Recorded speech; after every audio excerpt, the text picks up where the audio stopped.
Marketplace with Charles on an 11-day tour of the Holy Land. Take the route Israel traveled to the Promised Land, cross over the Red Sea, and float on the Dead Seas, the lowest point on earth with amazing healing properties. Experience the vibe of Jericho and cruise on the Sea of Galilee to Capernaum, the hometown of Jesus. Visit the pools of Bethesda, Nazareth, Bethlehem, and many more. Walk where Jesus walked and see the Bible come alive. If beautiful memories and an enriched spirit is what you are looking for, then join us in taking Jesus to the marketplace. For more information, call us on +27 72 123 0078 or email israel@artofskincare.co.za. Welcome to Marketplace with Charles, where dreams are turned into reality. Marketplace is brought to you by Art of Skincare, the company that brings out the beauty in you, as well as Kuisa Lodge, from deep in the heart of Mabalingwe Nature Reserve. I am Charles Ngobeni.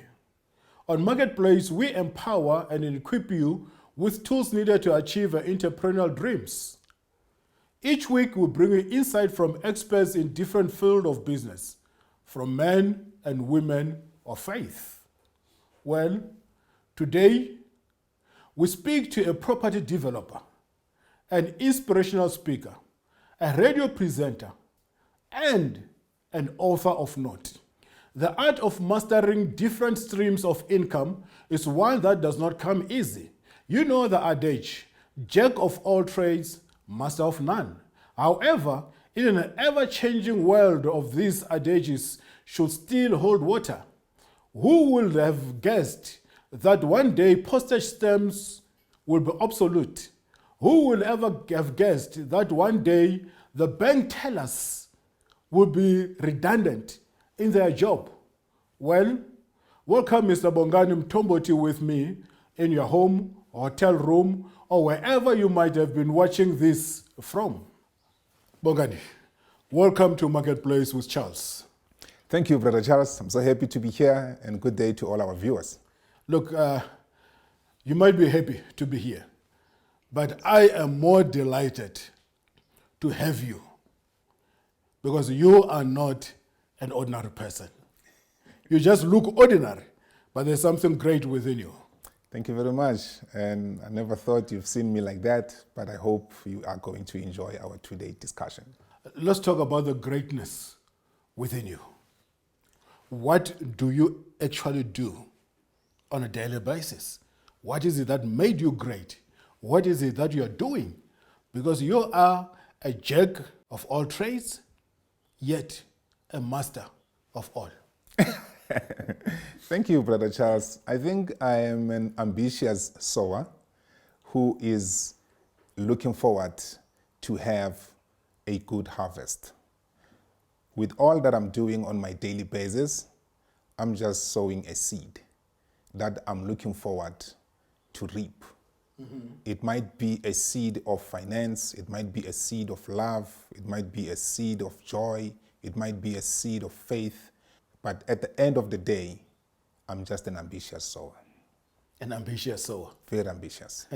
The Bible puts it as simple and clearly. If you do not sow, you shall not reap. You will not reap. Yes. And most of us, unfortunately, especially people of color, yes, we want to reap what we have not sown. Yes. And it can't be right. We cannot continue with that mentality because sowing is a law. We are in the universe that is controlled or governed by law. Mm-hmm. There's a law of gravity, there's a law of victory, there's a law of attraction. Everything is under the law. So we cannot ignore the law of sowing and reaping. That's very important. Mm-hmm. And another thing about sowing is that if you sow wind, you will reap more wind. If you sow nothing, you will reap nothing. So the law of sowing and reaping, it's got two dimensions, which is negative and positive. On the negative side, that's where we put all the blame games, all the complaints, and we put all the things that we are not going to enjoy. But on the positive side, that's where we start to take action and start to stop complaining, stop blaming, and start doing things. Now, if you understand the law of sowing and reaping, you will know that if I'm only depending on the negative activities, obviously I'm going to reap the negative things. You don't sow joy, you don't sow love, you don't sow faith, you don't sow forgiveness. When you go to your withdrawals, it will be insufficient because there's nothing that you have sown. But when you go to your positive side, you've sown faith, you've sown love, you've sown forgiveness, you've sown finances.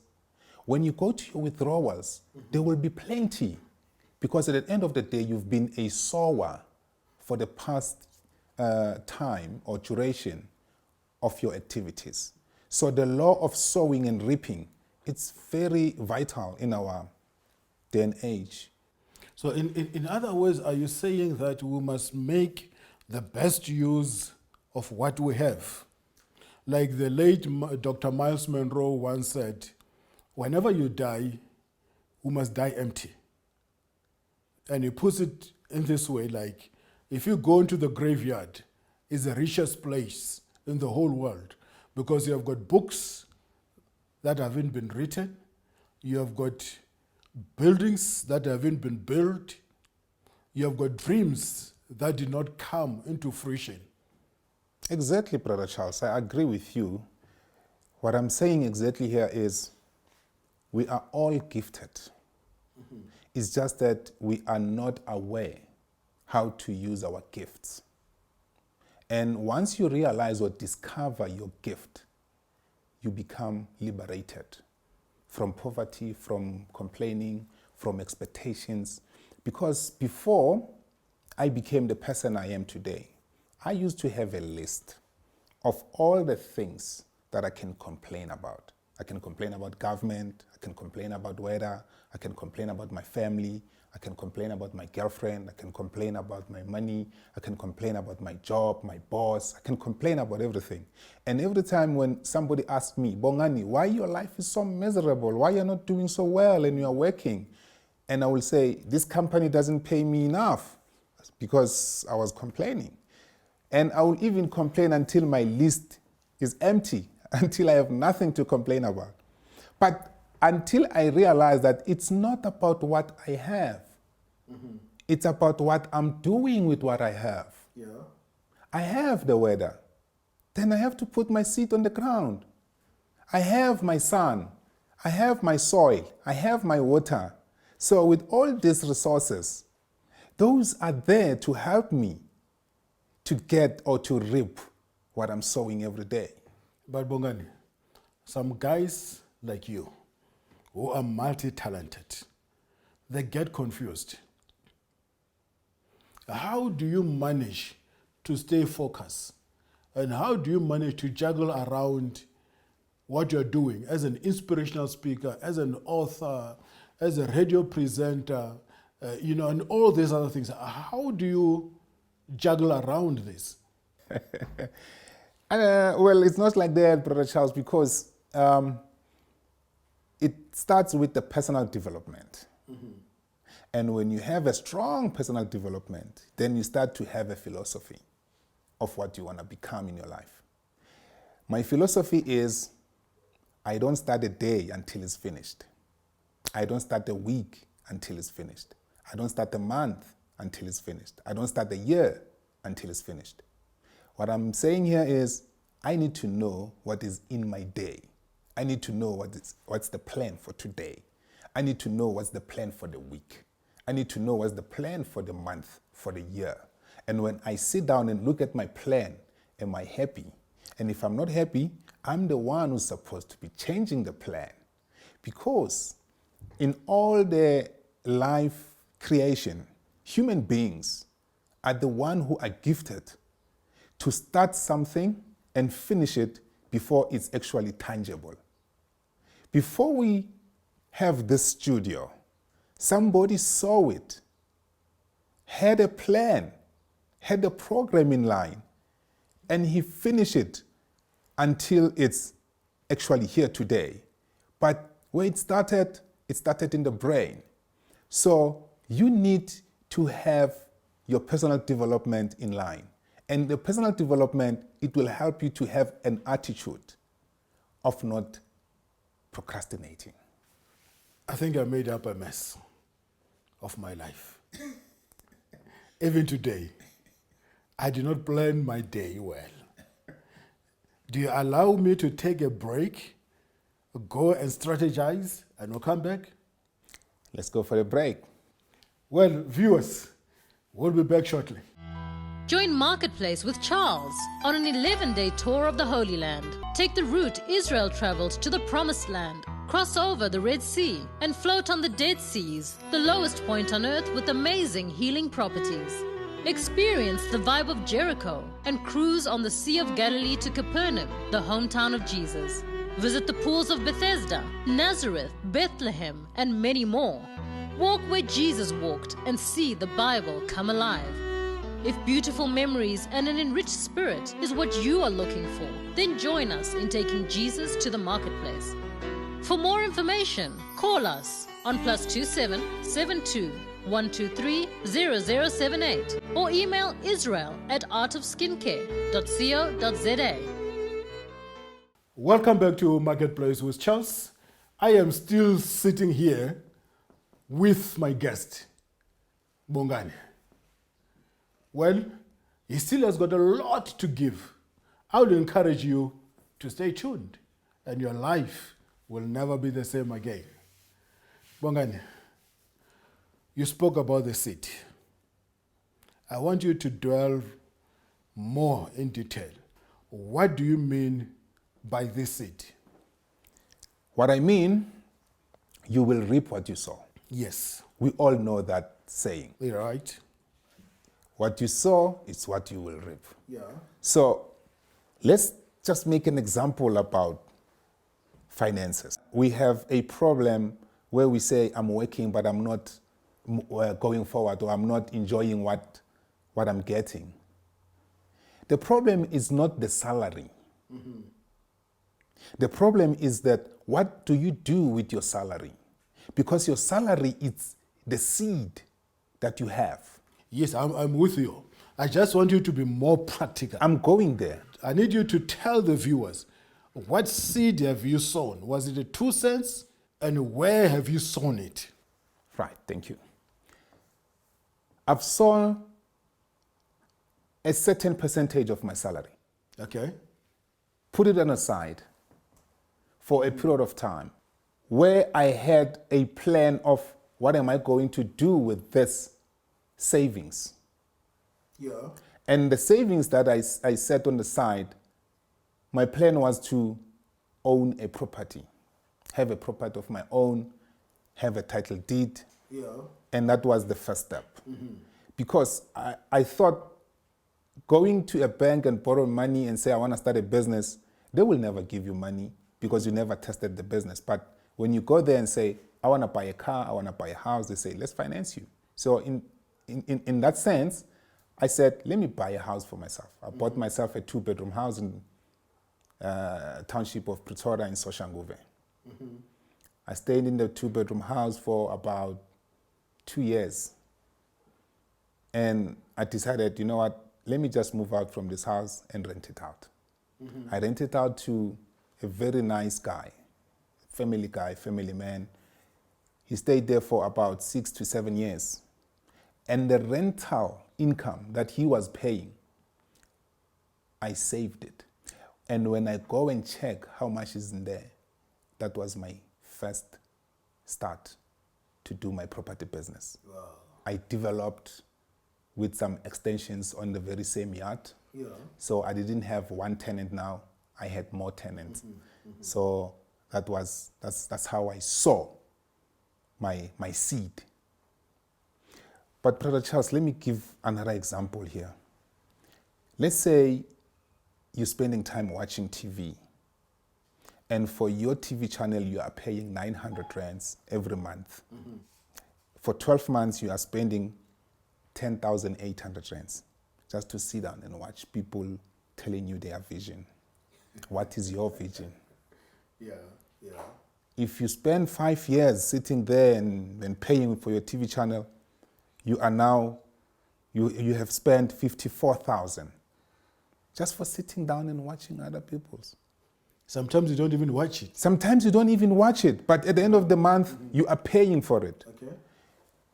Now, let's turn it into, if you've saved 900 rands a month for 5 years, you have 54,000 in your savings account. Someone will say, Bongani, 54,000 for 5 years, what is that? My answer is, it's better than nothing. Yeah. It's better than the money that could have gone down the drain unnoticed. So in your salary, allocate 10%, 15%, 20%, 30%, depending on how much you earn. But the first person that needs to be paid in your salary, it's yourself. And the debtors can come later. But to us, it's vice versa. The debtors come first, and I come last. And I think this is how it's supposed to be. That's not how the sower do their things. They sow first, and they harvest. In your book, Bongani, How I Made My First Million, you speak about cars. And I think that's one of our setbacks. What can you say to the viewers out there about the cars? Well, there's nothing wrong about the cars. It becomes wrong when it's now a liability. Okay. Because it's now taking from you instead of bringing anything. But if the car it's another tool to help you to grow your wealth, then it becomes an asset. But if you're just buying a luxury car, you've just got a job paying you 20,000, you are excited, you are from varsity, you just got a new job, you want to show them, I'm the man, and you go for a car that needs you to pay 10,000 a month installment. You didn't count your insurance, you didn't count your tracker. At the end of the day, that car alone is taking close to 60 to 70% from your salary. What are you going to save? So we are buying stuff to impress people who do not even care with the money that we don't have. Yes. And at the end of the day, you will always be behind your goals. Yeah. Because the very same seed that is supposed to be helping you to achieve your goals is being taken by other people's. There's a parable in the Bible that talks about the sower who just keep on sowing. The other seed falls on the side of the road. It's taken by the birds. You know what does that mean? It means the same thing that we were talking about now. Your first thing to go for is the car. The dealer shops, they're like the birds. They're taking your seed and they're going with it. The other seed falls from the rock side where the soil is not nice to carry the seed. When the seed starts to grow, the weather hits it and it dies. You know what's that? Are those friends you are trying to impress because they are forever out there and saying, you are the man, you are the man. And you think, yeah, no, ngufigile. But no, they are actually encouraging you to kill your seed. And the sower continue to sow. The other seed falls on the fertile soil. But this fertile soil, it's not the same. The other one is 30%, the other one is 60%, the other one is 100%. And you start saying, I can see I'm saving, but my savings is not growing. Maybe you are sowing on the 30% soil. The other one is 60, the other one is 100. So you need to identify which fertile soil you want to sow at or in. I hear you. In your book, you talk about shopping smart. Help our viewers out there to shop smart, maybe one day they can make their first million as well. Shopping smart is very easy. It goes to wants and needs. You need to have a list of your wants and your needs. Your wants, obviously, are those things you can live without. And your needs are the things that you cannot live without. Now, on your list, you need to check which one does it take too much of your spending. If it's the wants, your ice cream, your sweets, your clothes, your makeup, your weave, your nails, your suits, your shoes, your cars, and stuff like that. So those things you can live without. Then when you go to your needs, it's your shelter, it's your education, it's your investments. Because there's a difference between savings and investments. So you need to check on your list. So shopping smart, I'm highlighting those important factors. So in other words, we need to prioritize in our lives. Yes. You know, the other time I went through my cell phone record. Yes. My bill was so huge and I got worried. So I took my cell phone bill. I checked. I realized there's a number of people that I'm phoning regularly for absolutely nothing. And they never even bother to call me back. And I decided that day, this one I'm no longer going to call, this one I'm going to call once a week, this one I'm going to call only once a month, this one I'm no longer going to call. Guess what? My cell phone bill came to almost like nothing. Yes. And yet, I still maintain good relationship with those people. Exactly. It was a matter of sitting down and prioritize. There are those people that really matter in our lives, but there are those people that matter less, although all people do matter. Yes, I agree with you on that one. It goes to the value and the number. Yeah. In our lives, we have people who are just adding a number, not any value. Yes. And we have those who add value. So you need to check which one you spend time with. You know, unfortunately, we're running out of time. Just a quick one. Now that there's a pandemic, yes, and there's someone there who's losing the job, yes, what word of wisdom can you give it to them? Maybe they don't even have that seat. Well, losing a job, for me, when you focus on, say, I've lost my job, I cannot go on with my life, I will say you are not an ambitious sower. Mm-hmm. Because an ambitious sower, when he puts his seed on the ground, the birds will come and try to take it. You cannot chase the birds. Mm-hmm. When you chase the birds, you leave the ground. And when you leave the ground, you lose time. So losing your job, it means you just lost what you were doing, but you didn't lose yourself. Because the very same skill that you were doing at your work, it's still within you. You can do it anywhere.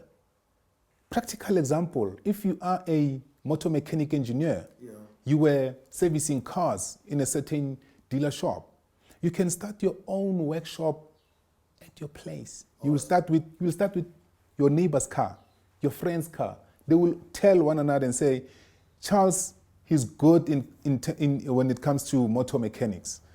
And he's affordable. And he's around. And what you can do now is take the very same skill, tell the people about it, and continue doing what you were doing. And the most nice part about that, you are no longer doing it for somebody else. Mm-hmm. You are now doing it for yourself. Bongani, unfortunately, all good things have to come to an end. If someone needs a copy of your book, how do they get it? And what are your contact details? Very easy. They can go to my Facebook page. I've got a group account. It's How I Made My First Million. And they can also go to my personal account, Bongani Mthomboti. And they can call me and call my office and WhatsApp our office. It's 083 3713 276. 083 3713 276. Thank you for inspiring the nation. Thank you very much. Well, viewers out there, and I am Charles Ngobeni signing off on Marketplace with Charles. I'm available on Instagram, Charles_Ngobeni. I'm on Twitter. I'm on Facebook. I'm on all forms of social media. Well, see you next time, same place, and God bless you. Join Marketplace with Charles on an 11-day tour of the Holy Land. Take the route Israel traveled to the Promised Land. Cross over the Red Sea and float on the Dead Seas, the lowest point on earth with amazing healing properties. Experience the vibe of Jericho and cruise on the Sea of Galilee to Capernaum, the hometown of Jesus. Visit the pools of Bethesda, Nazareth, Bethlehem, and many more. Walk where Jesus walked and see the Bible come alive. If beautiful memories and an enriched spirit is what you are looking for, then join us in taking Jesus to the marketplace. For more information, call us on +27 72 123 0078 or email israel@artofskincare.co.za.